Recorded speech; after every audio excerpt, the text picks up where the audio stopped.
slick talker since a jet. Wintertime, all the time, ooh, yeah. Look at the way that I move, swag, disrespectful and I'm rude.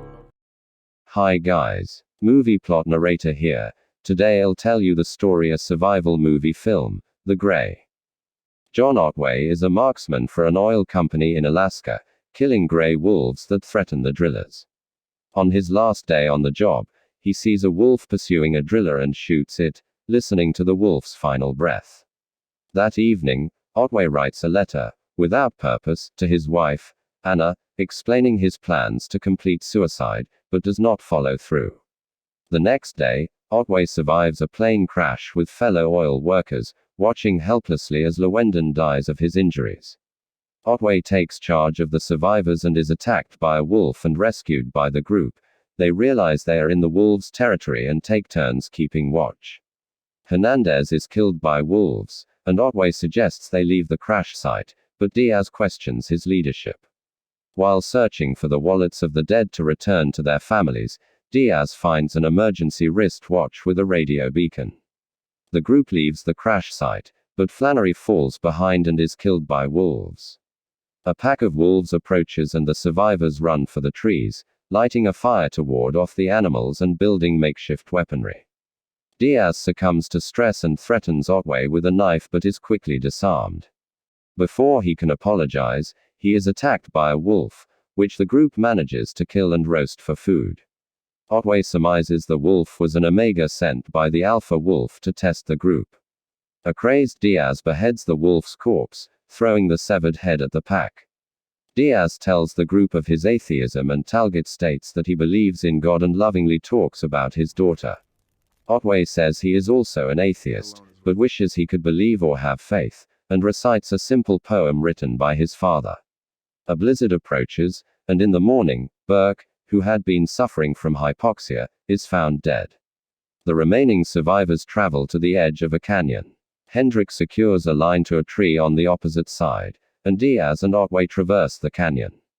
Talgett gets his foot caught on a hook, and the rope breaks away and he falls to the ground. Barely alive, he hallucinates a vision of his daughter, and is dragged away by wolves. Attempting to save Talgett, Diaz falls from the tree and badly injures his knee. Diaz, Otway, and Hendrik arrive at a river where Diaz, humbled by his journey and unable to walk, explains that he can accept dying in the middle of nature. Leaving Diaz to his fate, Otway and Hendrik continue and are set upon by the wolves. Hendrik falls into the river and is trapped beneath the surface. Otway is unable to pull him loose, and Hendrik drowns. Now alone, Otway angrily appeals to God to show him something real, but seeing nothing, decides he will do it myself. Exhausted and suffering from hypothermia, Otway eventually stops walking and goes through the collected wallets before arranging them into a cross. He realizes too late that he has stumbled right into the wolves' den. The team had been walking towards, not away from, the danger. Surrounded by the wolf pack and facing its leader, Otway looks at his wife's photo in his wallet.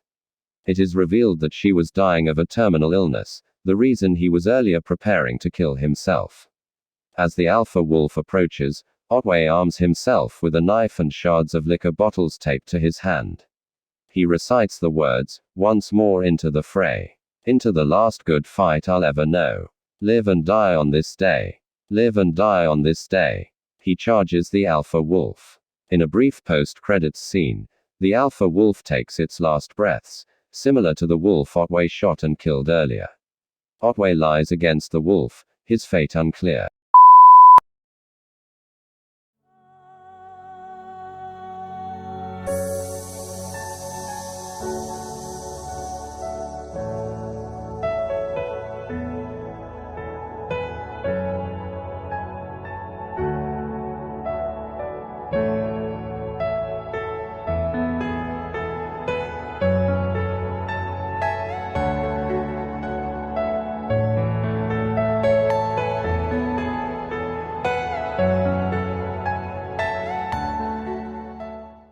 That's the story of the movie. This is Movie Plot Narrator. Thank you for watching. Bye.